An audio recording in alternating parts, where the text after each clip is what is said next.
Começa no castelo da família Campbell. Pelo que o nosso prota se lembra, ele tinha acabado de sofrer um acidente de carro.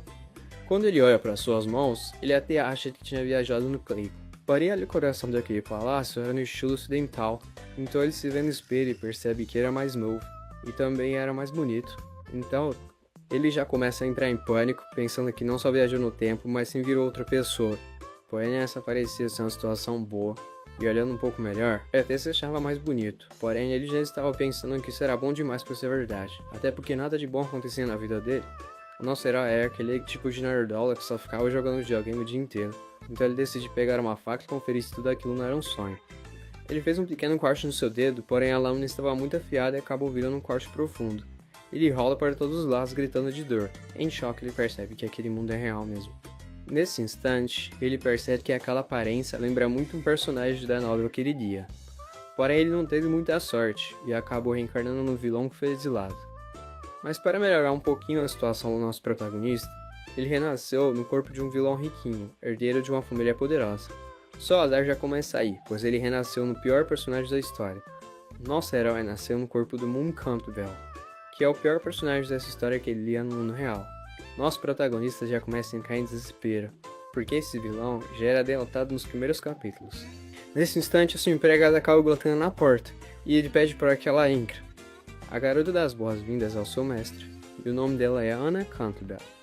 A empregada havia trazido a roupa para o banquete da manhã, e disse que a mãe do garoto pediu para que ele a testasse. Nosso prota estava tratando ela super bem, muito contrário do que o vilão a tratava. Por isso ela se aproximou para conferir se ele estava realmente ferido. Ele acabou pedindo um curativo, porém a garota já vai se agachando e colocando o dedo dele dentro da sua boca. Aquilo ali parecia muito legal, digamos assim, pro protagonista. E o sem vergonha já fica todo empolgado. Ela disse que o machucado agora já havia sido curado, e ainda fala para ele não se machucar novamente. O moleque fica todo vermelho de vergonha, falando que vai lembrar disso. Então a garota se vira e sai dizendo que vai voltar ao trabalho. E já vai logo bater na porta e o moleque fica extremamente animado. A partir de agora, parecia que Deus havia lhe dado uma chance de ser feliz nesse novo mundo. E ele até começa a rolar para todos os lados, dizendo que ele é rico e que tem uma linda empregada. Por outro lado, a Ana estava do lado de fora. Ela não acreditava que seu mestre havia sido gentil com ela. O prota sabia que pela história da novel, ele iria provocar o protagonista na festa de amanhã. E como ele tinha pouco tempo para mudar a visão das pessoas, ele ia tentar se desculpar da melhor forma possível. Então ele ia ter que se humilhar, porém a festa já era amanhã. E se ele não se desculpasse com a protagonista, ele teria aquele final trágico. Quando ele calcula todas as desculpas que ele ia ter que pedir, já fica paralisado e até dá um grito, dizendo que não vai dar tempo suficiente. Porém ele começa a pedir a ajuda dos deuses, ou a ajuda do sistema. Porém não existia sistema nenhum. Então ele começa a chorar. Amanhã seria sua festa de 18 anos e ele já ia acabar morto. Então ele fica pensando que deverá se humilhar beijando os pés da protagonista, para poder mudar o seu destino. Já estava tudo decidido, e ele iria se ajoelhar 1000 vezes para adquirir o perdão. Nesse instante, um livro cai de um portal e bate na sua cabeça. O nosso prota começa a reclamar perguntando quem estava ali. Porém ele percebe que era um livro de capa dura. Aquilo tal começa para um grimório, e emanava um poder sombrio. Ele imaginava que isso era a resposta de um sistema, ou até mesmo de um deus. Parecia que finalmente o mundo estava conspirando em seu favor. Ele agarra o grimório dizendo que Deus não havia se esquecido dele. O nosso prota começa a folhear aquele livro, imaginando que vai conter inúmeras trapaças. Porém, quando ele olha direito, parecia que não tinha nada de útil. Ele revira o livro para todos os lados, e realmente não tinha nenhuma palavra escrita, o que deixa ele muito frustrado. O Moon pensa que deve ter alguma fórmula secreta para liberar as magias desse livro. Com o impacto do Grimório na sua cabeça, ele acabou ficando com um machucado, e por isso uma pequena gota vermelha acabou caindo nas suas páginas. Uma hora sombria começou a correr todo o livro, e as páginas começaram a se mexer. Rapidamente parecia uma espécie de magia sombria, estava tentando absorver o nosso herói. Ao acordar, seus braços e pernas estavam presos, ele estava completamente acorrentado. E quando Moon abre os olhos, havia ali na sua frente uma mulher o encarando. Ela dizia que esperava por ele, há muito tempo, e que ele não sabia o quão triste ela estava por ficar aguardando. A mulher fica dizendo que ele é maligno, e também egoísta. Parecia que ela queria ele somente para ela. Ela era uma espécie de garota paranoica. Ela diz para ele não se preocupar, ela iria limpar ele com seu amor. E ainda termina dizendo que eles vão permanecer juntos para sempre. Ele dá um grito quando vê as lâminas se aproximando de seu rosto, mas nesse instante Mon acorda daquele pesadelo. Aquilo parecia real demais para ser um simples sonho. A sua cabeça estava um pouco dolorida, e as suas mãos ainda tremiam bastante. Ele começa a achar que aquilo foi uma premonição. Antes de desmaiar, ele se lembra que aquele líquido vermelho tinha caído no livro. Ele até tenta descobrir o significado das palavras daquela mulher. Porém, quando ele abriu o livro novamente, está escrito que ele não devia mudar o destino do personagem. Aquela magia sombria sai do Grimório e entra dentro da sua mente. Ele acaba entendendo o recado, que ele não deveria mudar o destino nesse instante. O Prota percebe que estava completamente ferrado, e ele teria que seguir todo o roteiro daquela história, sem mudar nenhuma vírgula. Pelo menos ele tenta ser otimista, dizendo que no final da história não é revelado o que acontece com esse personagem. Ele sabia que Mon Campbell seria exilado, e se tornaria um mendigo. Porém, ele não poderia dar a volta por cima. Ele até fica com um papinho de que no mundo real ele era um socialista trabalhador. Nice. Mais tarde ele desce para almoçar, e parecia que ele nunca tinha comido um prato delicioso daqueles. Aquela comida era muito saborosa. Eu tô até começando a achar que ele realmente morava num país socialista, já que parecia que nunca tinha havido comida na vida.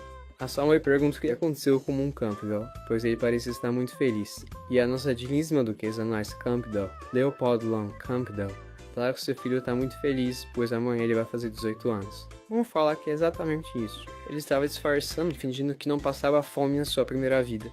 A sua mãe fica toda animada, dizendo que amanhã terá muitas gatinhas atrás dele. Porém, seu pai fala que o garotão já está comprometido com a princesa Cecília. Sua mãe não gostava muito daquela garota, e fica dizendo que ela é muito fria e nada fofa. Por outro lado, Mon não se lembrava dessa princesa Cecília, mas quando ele começa a recobrar a memória, ele lembra que essa princesa tinha conquistado muitos fãs, provavelmente era aqueles nerdolas que não saíam de casa, e que ainda compravam um travesseiro com estampa de waifu.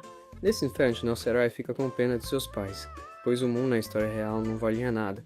Só que os pais do garoto pareciam que realmente se importavam com ele, e no final das contas, as atitudes desse personagem acabou com a reputação de seus pais, por isso ele estava determinado a salvar o destino deles, e somente arruinar a si próprio. Aquele sistema maligno disse que ele não poderia mudar o seu destino, mas não disse nada sobre mudar o destino dos outros ao seu redor. O dia já estava entardecendo. O Mon sabia que amanhã ele iria se encontrar com sua noiva Cecília, e também arrumar alguma forma de estragar o noivado com ela.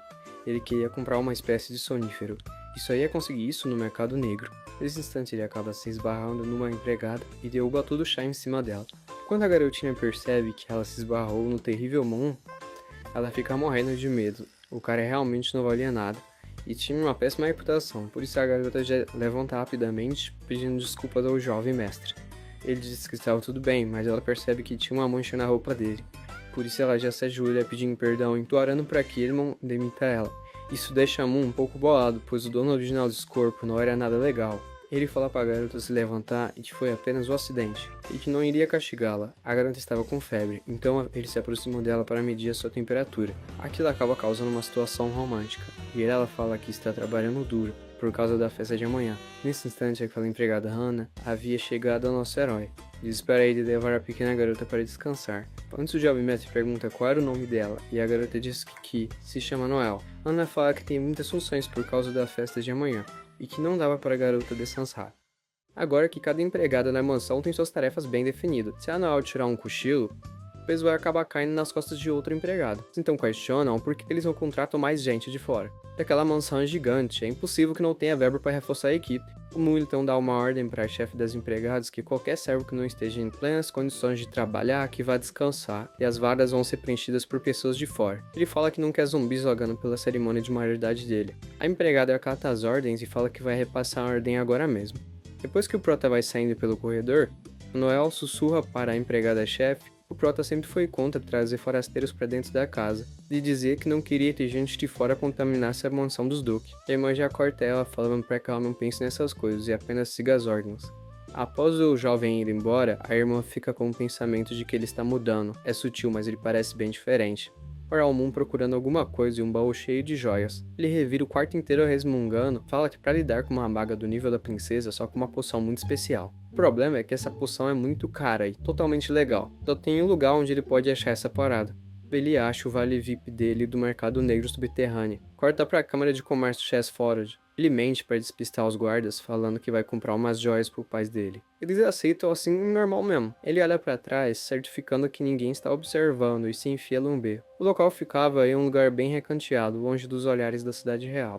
Chegando lá, ele é interrompido por um cara encapuzado que pergunta quem ele é. O Prota fala a senha daquele local, que é rato de esgoto, e mostra o seu cartão VIP. O guarda logo o libera e dá as boas-vindas pro garoto. E finalmente ele chega no lendário mercado negro de Leopold. Lá há bestas, poções e até escravos. E era o verdadeiro submundo daquela cidade.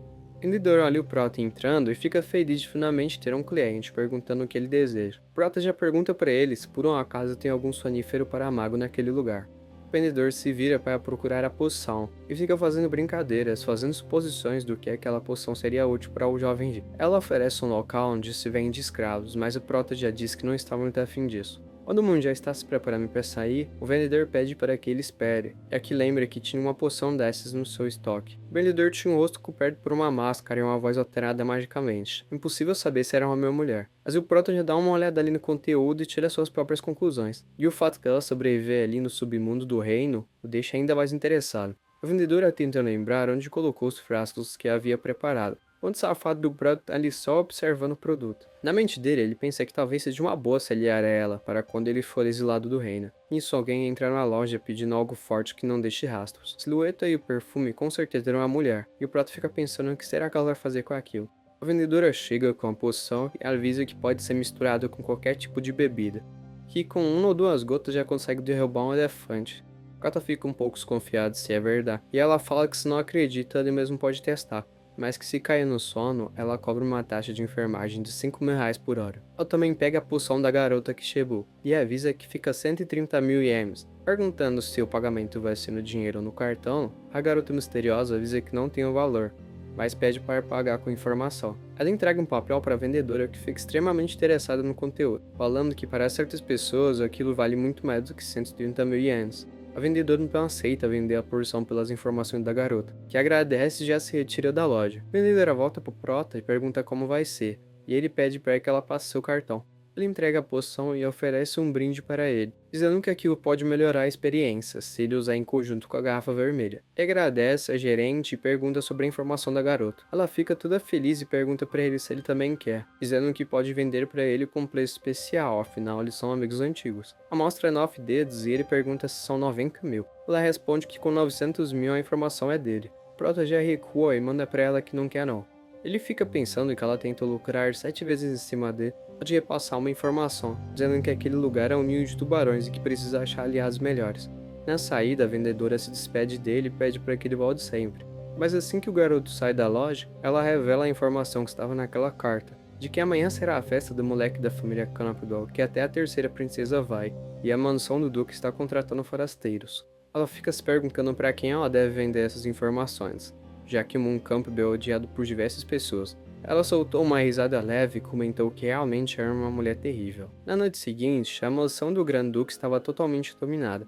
A grande cerimônia formal de maioridade do Moon Campbell, vestido com um traje impecável, ele recepcionava ali os convidados com um sorriso no rosto, que não revelava absolutamente nada do que passava na sua mente. Homem rico se aproxima puxando sua filha pelo braço. Alteza, permita-me apresentá-la à minha filha. A moça até fez ali uma referência educada, mas assim que levantou o olhar e viu o rosto do Moon, tudo mudou. O sorriso dela sumiu, o corpo começou a tremer e em um gesto impulsivo, ela levantou, virou e saiu correndo de medo.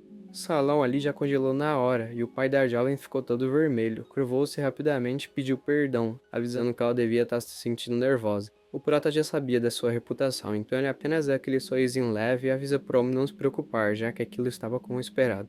Até porque não era só aquela garota, eram todas. Todas as mulheres da festa estavam completamente inquietas com medo do Prota. E havia motivo, a reputação do antigo dono daquele corpo era um verdadeiro pesadelo em forma de nobre.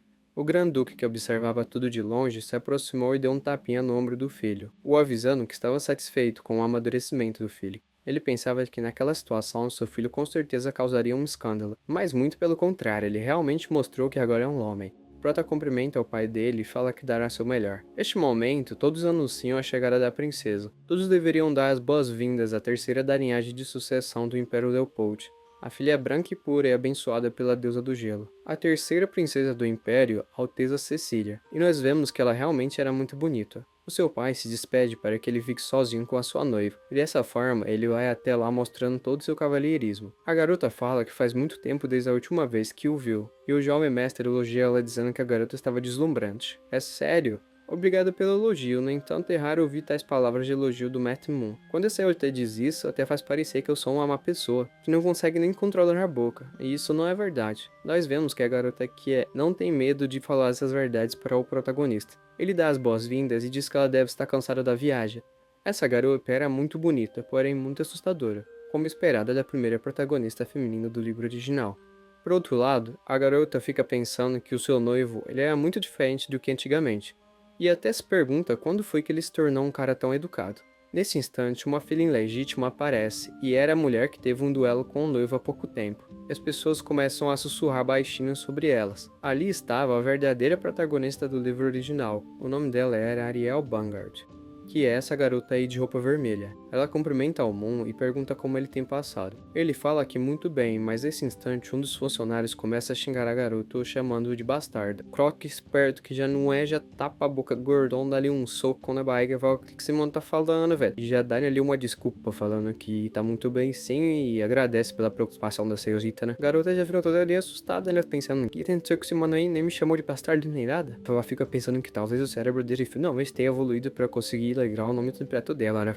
Enquanto isso, a garota ali do lado dela chama o nome de Hawaii. E o prata cumprimenta ali a garota também, falando o nome dela certinho, Sláucio, que deixa a garotinha ali também bem impressionada, né? Caramba, o Mestre Moon sabe realmente o meu nome. O protagonista ali todo galanteador fala que claro que sabe o nome dela. Como ele não poderia saber o nome de uma convidada tão importante? A Ariel Redondião e pão na mão do protagonista, perguntando o que ele pensa que tá fazendo. E o prota ali fica sem reação. Parte pra cima do Zinho e já fala de Sotali por causa do pai dele. E que se ele tivesse tendo os pensamentos esquisitos com a Lea, ela já vai dar um pocadão nele já. Ela pega a garota pelos braços e sai andando pelo meio da festa. E o prota já tem mais uma confirmação da imagem podre do antigo dono daquele corpo. E pensa que vai demorar pra mudar isso. Mas ele logo pensa que a partir desta noite, com certeza o destino deles nunca mais vão se entrelaçar. E assim, no auge da festa, os Dino completa o discurso dele de maioridade na frente de todos os nobres do Império, falando que a partir daquele dia ele é o herdeiro oficial da família Campbell. E pensando que se o destino dele foi igual ao da novel, esse título vai durar até meia-noite. Ele desce ali do altar, cansado, porém realizado, né, por tudo que ele tinha feito, e fala que agora finalmente é hora de botar o plano em ação. Ele dá uma olhada ali nos arredores à procura da princesa Celícia, e finalmente encontra ela ali, olhando pra uma janela com uma taça na mão. Ele chega ali com o modo do Ron ativado, já pedindo desculpas por ter deixado ela sozinha por todo esse tempo. E ali mesmo já convida ela pra ter uma dança com ele no baile. Ela fica meio pensativa se essa não era uma brincadeira dele, mas acaba dando essa colher de chá para o protagonista, né? Afinal, era a cerimônia de maioridade dele. Todos no baile ficam observando os dois, já que seria um grande evento, né? O futuro casal mais importante do Império. Até a Lea chama a Ariel para prestar atenção enquanto ela tá amassando um bolilo. Eles começam a dançar ali no baile junto com outros casais.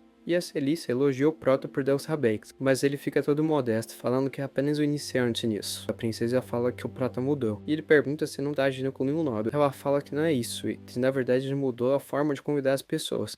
Prota fica meio confuso, e ela lembra a forma de como ele chamou uma filha de Visconde para o baile de formatura da universidade. Prota basicamente falou para a garota para que ela tenha a felicidade, já que ela teve misericórdia de deixar ela dançar com ele. Celícia pergunta se ela conseguiu imitar ele bem, e ele pede para que ela por favor esqueça essa cena da mente dela. A música tá ali uma delicinha, deixando o clima agradável, e o Prota aproveita o momento para convidar a garota para ir pro quarto dele após o baile, e ela fala que apesar de eles estarem comprometidos, não seria muito apropriado ela sair pro quarto dele. Ele fala que sabe bem, que não deseja de jeito nenhum ir pra passar os limites. Ele fala que é justamente sobre o compromisso deles que ele quer discutir alguns detalhes. A Celícia pergunta se ele realmente precisa ter uma conversa particular com ela sobre o relacionamento deles, e ele revela que sabe que aquela relação também não é do agrado dela, e que na verdade é só um arranjo político feito pelo rei para manter a amizade com o pai dele. E ele fala que por ser um desejo da majestade, ela não poderia ter a opção de cancelar esse casamento. Afinal, isso afetaria a reputação da família real, e também a relação dela com o rei.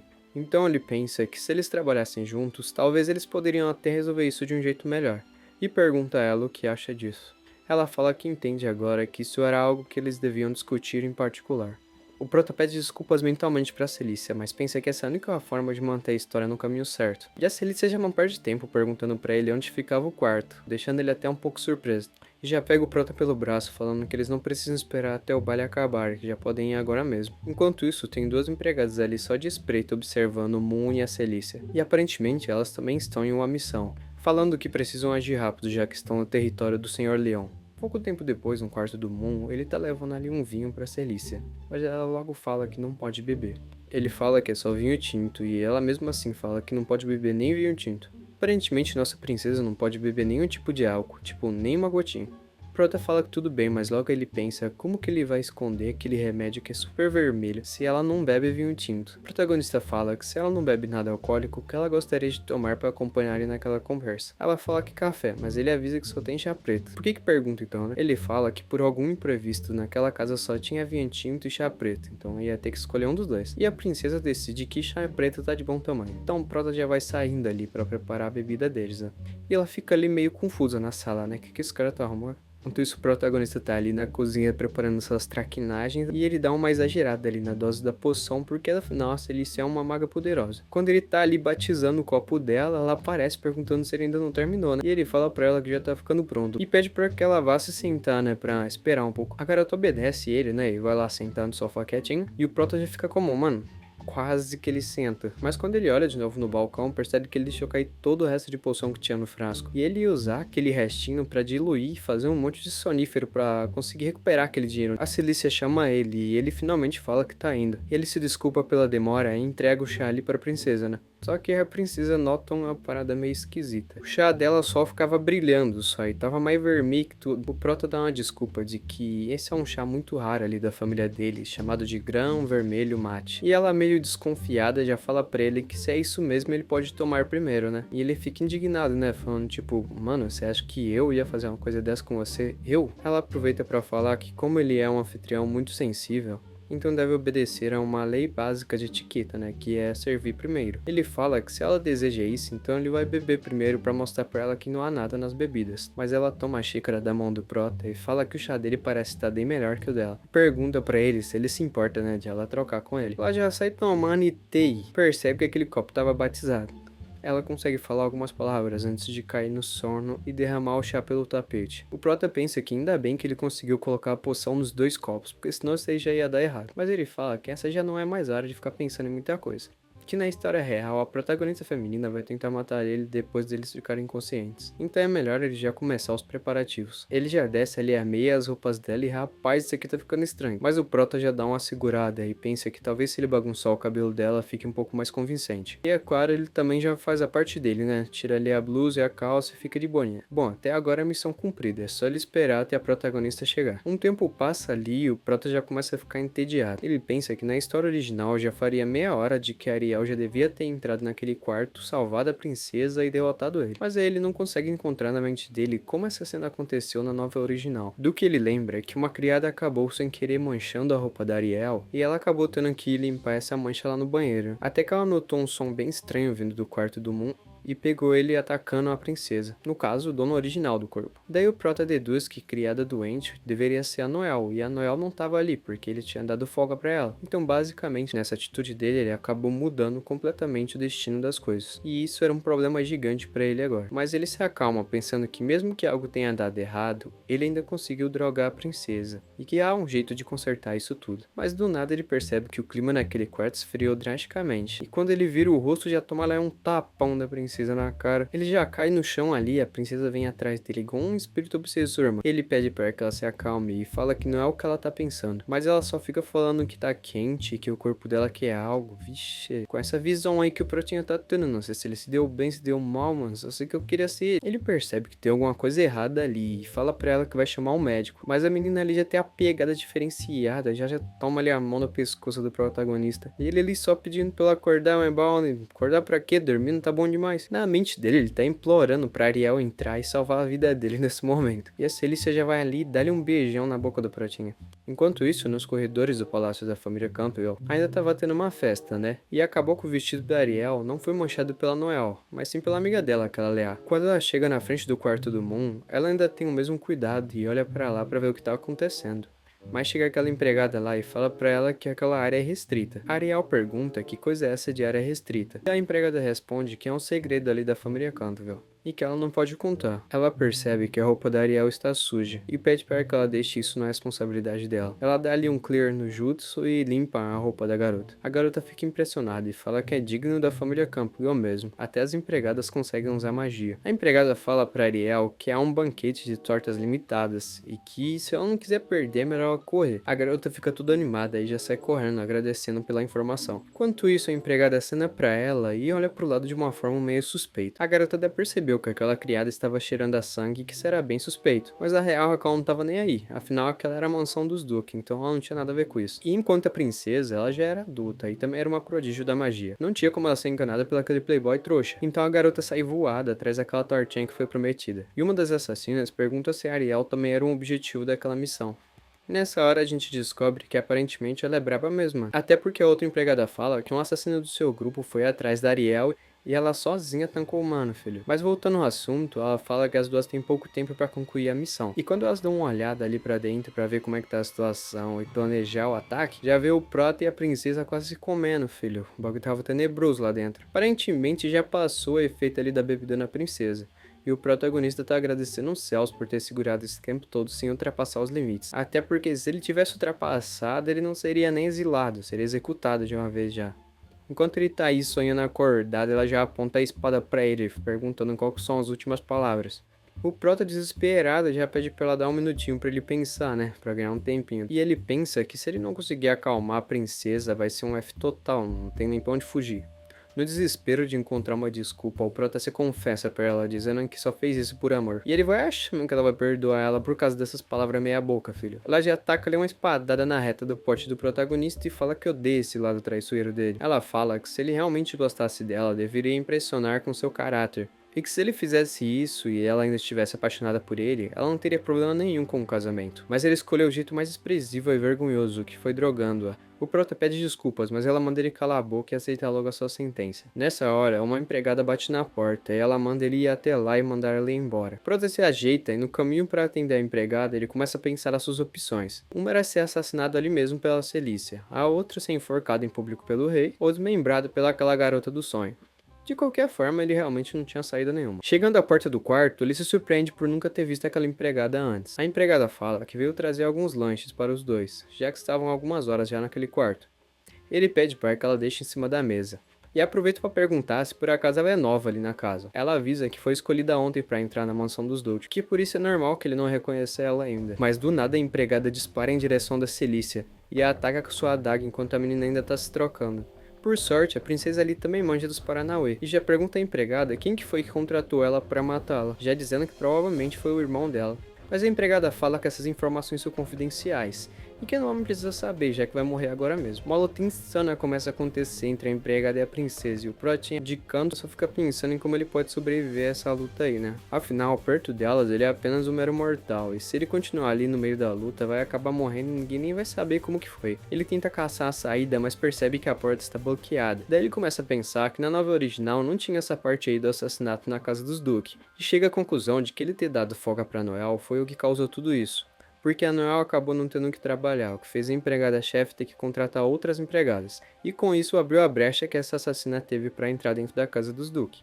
E enquanto ele tá pensando isso, o pau tá pegando lá fora, e ele só pensa que tem que torcer pra Celícia ganhar essa luta, porque ele não ia aguentar nem 2 minutos com aquela assassina. Só que ele olha de novo pra princesa e pensa se realmente é uma boa que ela ganhe, porque afinal ela não tá muito contente com ele, né? Quando a princesa parece estar ganhando a luta, ela fala para a empregada responder quem foi o mandante daquele assassinato. Mas nessa hora que a assassina revela que só estava ganhando tempo. E aquela comparsa dela ativou uma magia que funciona como uma criptonita para nossa princesa do gelo. E faz com que ela caia de uma maga superior para um plebeu normal. Daí a princesa começa a tomar um pancadão ali da assassina, mas ainda tenta se manter firme. A empregada se cansa da princesa e avança para dar um ultimato nela. Mas quando ela tá próxima de encostar a lâmina na Celícia, nosso protagonista se joga na frente da princesa, a salvando da morte, o que deixa ela bem surpresa.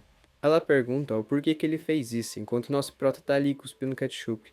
Nessa hora revela que a comparsa daquela empregada até deixou o protagonista sair, porque o objetivo delas na verdade era a Celícia. Mas a consciência do protagonista não deixou ele fugir dali e deixar a Celícia morrer sozinha. O prota segura o braço da empregada, que tá com aquela adaga enfiada no peito dele. E a princesa aproveita essa brecha para dar-lhe o corte rápido Tramontina na empregada. Ela vira para ele e diz que acabou. E era o nosso Prota ali, ó, deitado no chão, todo lascado, tadinho. Ela se aproxima do Moon e o pergunta o porquê dele ter salvado a vida dela. E ele responde que isso aí já não importa mais. E lembra que ela disse que se ele fosse um homem, a seguiria abertamente, sem joguinhos.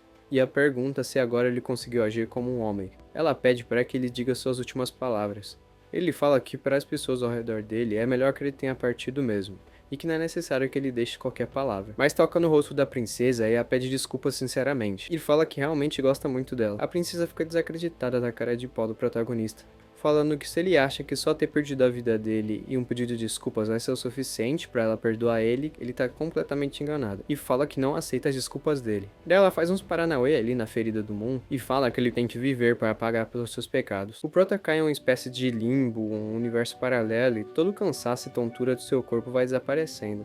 Ele fica pensando que por mais que aquela vida tenha sido uma merda, no final ele teve a chance de recomeçar, quando do nada aparece aquela sombra dos sonhos do protagonista de novo, e ela começa a tomar completamente o corpo do protagonista. Lembro todas as estatísticas do protagonista, como se fosse um jogo mesmo, tá ligado? O livro manda o protagonista continuar lutando e o leva de volta para a realidade. Enquanto isso, nos esgotos da casa da família Campbell, aquela mercenária que fugiu estava quase escapando, mas o pai do prota aparece bem no final dos viadutos. A mina lá já começa a se borrar toda, pensando que agora morreu de vez. E o velho lá já puxa a espada e pum, dá-lhe o golpe de misericórdia. No quarto do Moon, a empregada-chefe espera ansiosamente pelo despertar do protagonista. E quando ele abre os olhos, a primeira imagem que ele tem é aquela empregada, perguntando se ele sente algum desconforto. O protagonista responde que não, que na real ele só quer dar aquele mijas. E ela fala que ele não pode se levantar, mas o prota não escuta muitas pessoas. E ao tentar se levantar, ele perde o equilíbrio e cai nos braços da empregada. E ela fala que se ele precisa mijar, não é necessário ir até o banheiro. Tem um urinol ali no quarto e ela pode ajudar ele com isso. Protinha fica pensando que tipo de coisa seria um urinol. A empregada fala que a senhora confiou a ela todos os cuidados com o Prota. Nesses dias ela foi responsável por dar todos os seus remédios, limpar seu corpo e atender todas as suas necessidades. E já vai abaixando e perguntando pro Prota se ele precisa de ajuda para baixar suas calças. O Prota fala que antes ele não podia fazer por ele mesmo, mas que agora não pode deixá-la ajudar com esse tipo de coisa. E pede pra que ela só ajude ele a chegar ao banheiro. A garota levanta o Prota ali como se fosse um saco de arroz, mano. Quanto que esse mano deve pesar, velho? E sai correndo com o Prota no colo pelo corredor da casa. Quando chega lá, ela entra junto com o Prota dentro do banheiro, com a desculpa de que é pra proteger ele pelas 24 horas do dia. E o Prota, pra se sentir um pouco desconfortável, já empurra ela pra fora do banheiro. Pouco tempo depois, o Prota volta ao seu quarto com a ajuda daquela empregada. Ele pergunta pra ela por quantos dias ele dormiu e o que aconteceu com suas feridas, e que naquela mesma noite suas feridas já estavam todas curadas. Então o Prota lembra daquelas palavras estranhas que ela disse antes dele desmaiar. Ela ainda fala que acha que a Celícia disse alguma coisa para o rei. Depois de algumas investigações, eles acabaram descobrindo que o verdadeiro alvo daquela missão era a princesa Celícia. E os principais responsáveis eram o mercado negro que operava em Belland há anos. O rei ficou chapado e enviou o duque e umas tropas para destruir completamente aquele mercado negro. Por ter acontecido na mansão dos duque, ele foi até o interrogatório para resolver com o rei, e já esperava enfrentar a ira da sua majestade. Quando o duque voltou, não só não foi punido, mas quando a majestade mandou investigar a nobreza, só a família Campbell que foi excluída dessa investigação. Ele fala que a Celícia talvez defendeu eles para a majestade. O Prota dá um suspiro de alívio e fala para ela que pode contar o resto depois, já que agora ele vai descansar um pouco. Ela já pergunta por que ele tá todo nervoso, ele fez por acaso alguma coisa diferenciada com ela enquanto eles estavam sozinhos? E ele fala que não, mas lembrando ele da questão que ele estava naquele dia. Ele responde que definitivamente não, ele pode até ser mal, mas não é burro também, né? Quem teria coragem de fazer isso com a princesa? Arriscar perder o pescoço assim de graça? Ela olha ali meio desacreditada do Prota, e ele pergunta o que foi. Ela fala que não é nada e pede para que ele abra a boca para tomar seu remédio. O Prota dá uma degustada, mas já reclama que o gosto do remédio é muito amargo, e pergunta que tipo de remédio é esse. Ela responde que não é bem um remédio, na verdade é um suplemento, que serve para repor o sangue que o jovem perdeu. Ele fala que sabe bem que o Prota não gosta de coisas amargas, então colocou açúcar. Enquanto isso, as outras empregadas lá fora comentam que o jovem odeia comida amarga, e que toda vez que ele provava algo amargo, ele ficava tão furioso que batia nas pessoas com um chicote. Então elas pensam que é melhor avisar a duquesa que o Moon não tá querendo tomar o remédio. E ele de dentro do quarto já fala que elas estão proibidas de ir até a duquesa, e que vai ser fácil dele superar aquele remédio bobo, tomando em uma golada só. As empregadas saem correndo da porta do quarto do Prota, e ele poucos segundos depois acaba vomitando todo o remédio de novo. A empregada-chefe fala que aquele é o remédio do quarto tratamento, e que o médico disse que com mais 2 doses o jovem mestre já vai ficar de boas. E ele faz mó drama dizendo que aquele remédio é mais amargo que o seu próprio destino, e que não tá mais afim de lutar contra ele. A garota lhe fala que ainda falta pouco pro jantar, e que se o jovem estiver com fome, ele tem chá preto e um bolo de panchicha. E o prota fica agradecendo a empregada, dizendo que ela tem se esforçado bastante esses dias, que mais tarde vai pedir para a mãe dele aumentar o salário dela. Então ela fala que vai avisar a senhora que ele já está melhor e que eles não precisam se preocupar mais, e sai dizendo que há uma carta do Palácio Real para ele em seu gabinete, e pede para que ele dê uma olhada quando tiver tempo. Moon fala que com aqueles bolos panchiças ele comeria até 10 sem nem perceber. Mas como ela conseguiu fazer ele tomar aquele remédio tão amargo? E ela responde que, sabendo que ele não suporta nada amargo, colocou bastante açúcar na boca dela. E o prota lhe deu uma demorada para raciocinar, mas entendeu que o método que ela usou foi por via da boca deles. O prota fica pensando quão vacilão o antigo dono daquele corpo era. Porque tipo assim, o cara basicamente tinha tudo, um pai poderoso, uma mãe carinhosa e até uma namorada que adorava ele. E mesmo assim o cara ainda continuava sendo um ramelão. Daí ele pensa que talvez esse foi o seu primeiro beijo, mas na real o primeiro beijo dele já tinha sido com a princesa naquele dia da festa. Então ele lembra de pegar a carta que a empregada tinha dito, e diz basicamente que a Celícia considera agora pelo menos um meio homem, o que significa que a Celícia não tem a intenção no momento de cobrar ele pelos seus pecados. Quando ele chega ali na mesa de jantar, sua mãe já está completamente emocionada, dizendo o quanto tá feliz de nada ter acontecido com ele. E ele fala que ela não precisa chorar, já que agora ele está perfeitamente vivo. Ela fala que parte seu coração ver aquela cicatriz enorme que tá no seu peito. E o pai do prota diz que as cicatrizes são as medalhas de homem, e que dessa vez seu pequeno Moon arriscou sua vida para salvar a Alteza, o que conseguiu acalmar a raiva da sua majestade. O Moon pergunta sobre um terceiro mercenário que acabou se escondendo nos esgotos da mansão, e o seu velho diz que a capturou e entregou para o reino, e que com as informações que ela tinha, eles conseguiram destruir toda a organização criminosa que tinha naquele mercado negro. O prota fica impressionado com a força que seu pai tinha, e pergunta se eles conseguiram descobrir quem que contratou eles. E ele responde que infelizmente não, todos os membros capturados daquele grupo estavam sob uma maldição. Quando eles tentavam falar sobre o responsável, pegavam fogo na hora, e por isso sua majestade ficou tão furiosa que depois mandou destruir todo o mercado negro de Belland, mas acabaram não encontrando nenhuma pista concreta sobre o mandante dos assassinatos. Por isso ordenou que investigasse todos os nobres, afinal quem mais atacaria a Celícia, né? O prota pensa que a destruição do mercado de Belland lembra uma coisa da história original. Tudo começou quando colocaram uma recompensa pela vida da companheira favorita do rei do mercado negro, e não só encontraram um assassino como o ataque deu certo, e o rei furioso enviou cavaleiros reais para limpar completamente o submundo de Belland. O extermínio durou 3 meses e foi tão violento que os esgotos da capital ficaram completamente vermelhos, ficando conhecida como a tragédia do Rio de Sangue. Mas isso só deveria acontecer daqui a 2 anos. Se o mercado negro já acabou, a companheira real não vai morrer.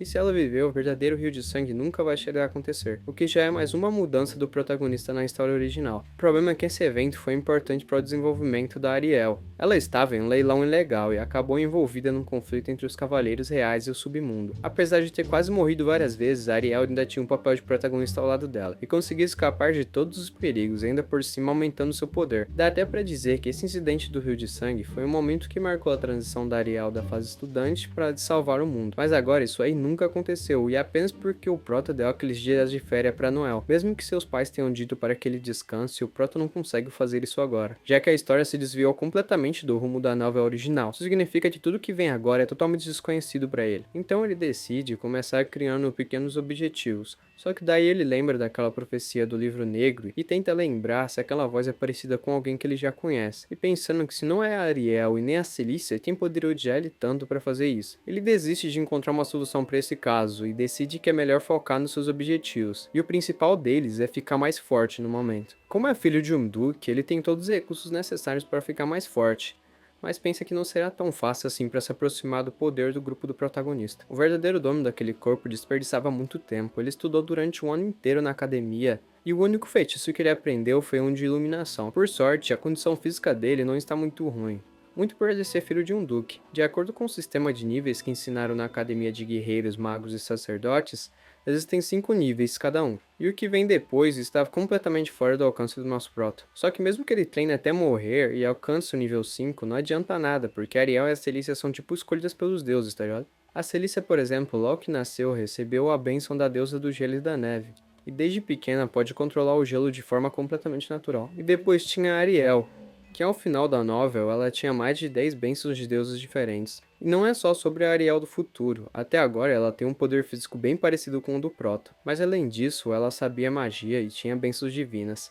e ainda um arsenal de itens raríssimos. Basicamente, o único lascado ali era o Prota. Então ele decide que o objetivo final dele por enquanto é chegar o mais rápido possível a um nível que ele possa pelo menos se defender da Ariel. E bom, mesmo ela tendo esse superpoder do protagonismo ao seu lado, Moon ainda tem cartas na manga, e depois daquele ataque dos assassinos, ele até despertou uma nova habilidade, o Livro Negro, que ele pode invocar a qualquer momento. O Prota pega o livro e percebe que ali está registrado tudo o que aconteceu com ele naqueles dias, mas ele percebe que algumas anotações estão escritas em vermelho, e do nada aquela mesma hora puxa ele de novo para dentro do livro. Só que dessa vez é para um lugar diferente, e o Prota fica se questionando onde ele estava. Atrás dele, uma mulher com a adaga se aproxima, e há alguns segundos ela avança e faz um corte letal em seu pescoço. O Prota acorda assustado e se pergunta como que aquela assassina do outro dia apareceu dentro do livro. E ao olhar o livro de novo, ele vê algumas anotações de experiência com habilidades. Aparentemente, ele está em progresso com a proeficiência de adagas em combate e com a habilidade de passo sombrio. Então ele começa a entender o tamanho do poder que aquele livro dá. Então ele decide fazer alguns testes para ver se a suposição dele está certa. Algumas horas se passam e nosso protagonista está completamente exausto de tanta tentativa e erro com o livro. E aparentemente ele conseguiu ter algum progresso ali com as habilidades. E basicamente era o que ele suspeitava. As habilidades usadas pelos inimigos são registradas pelo livro negro. E ele pode usá-lo para ganhar experiência lutando contra essas sombras no mundo ilusório. E também significa que ele pode conseguir todas as habilidades que ele ver de graça, sem nem precisar pagar algo. O protagonista fala que o boost que ele precisava para sobreviver finalmente apareceu,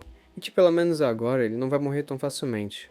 Então o mais importante no momento é continuar treinando, e é o que ele faz. Ele entra nesse mundo ilusório diversas vezes durante a noite, e a empregada chega para entregar o seu remédio da noite, e o pega nessa posição meio esquisita aí. Ela pensa que ele está dormindo, e segundo ela, essa posição aí é fofa, e apenas deixa o remédio ali em cima do balcão, deixando dormir. O Moon acorda com uma dor insana daquele sonho ainda, e até agora ele não chegou nem perto de tocar naquela assassina. Então ele volta pro treinamento e agora vai mudar sua estratégia. Logo chega a manhã do dia seguinte, ele passa a noite inteira treinando naquele mundo ilusório. Ao tentar se levantar, o Prota tem aquela leve dor na coluna e já cai no chão tremendo de dor. Mesmo que ele não possa de fato morrer naquele mundo ilusório, a dor que causa ainda é muito real. A dor acumulada de quase 200 mortes quase manda ele de volta pro além. Mas agora ele decide ver os frutos ali do seu trabalho duro. E o progresso dele foi impressionante. Mesmo ele tendo apenas 1 ou 2 níveis, ainda está muito abaixo daquele assassino, mas com o básico dominado, o resto vai ser fácil de aprender. Então o Moon ansioso decide testar logo a habilidade que ele acabou de ganhar. E o resultado é incrível, mano, ele conseguiu aprender aquele passo sombrio. Parece um pouquinho também o salto temporal do Jiren. Ele fica super feliz por ter conseguido, mas começa a sentir alguns efeitos colaterais. Aparentemente, essa habilidade do passo sombrio gera uma grande dor nos seus pés, e ele pensa que isso aí pode ser pelo fato dele ser muito fraco ainda. Então ele pensa que talvez seja melhor ele pedir ajuda de quem já sabe lutar, como um mestre, sabe? Ele lembra que a Academia Santa Maria vai logo começar, mas pelo que ele lembra, a maioria dos instrutores são magos. Ele não lembra de ter nenhum guerreiro realmente por lá. Complicado que a magia é tão útil naquele mundo que quase ninguém treina artes marciais. E mesmo ele sendo muito rico, vai ter muita dificuldade de encontrar um mestre naquela área. Só que aí ele lembra que o pai dele é o maior guerreiro de todos os tempos daquele reino. E que com certeza vai ser o melhor professor possível para ele.